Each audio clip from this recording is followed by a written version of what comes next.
विश्लेषण बघितलं की ते झोंबी हे ड्रग नाहीये, ही चायनामध्ये कोविड काळामध्ये तयार केलेले एक म्हणजे हे व्हायरस नाहीये, पण ते एक अशा प्रकारचं औषध होतं की जेणेकरून ते जनावरांना दिल्यानंतर जनावर शांत बसायचे आणि त्यांचे ऑपरेशन केले जात होते. आता होता त्यांनाही त्या संदर्भात सांगितलं होतं की साहेब गांभीर्यानं दखल तुम्ही घ्यायला हवी.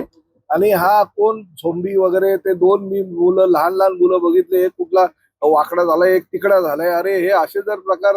मीरा भाईंदर शहरामध्ये व्हायला लागेल तर आम्हाला पण लाज वाटण्यासारखी गोष्ट आहे हे असे. आणि ते मी जे विश्लेषण बघितलं की ते झोंबी हे ड्रग नाहीये,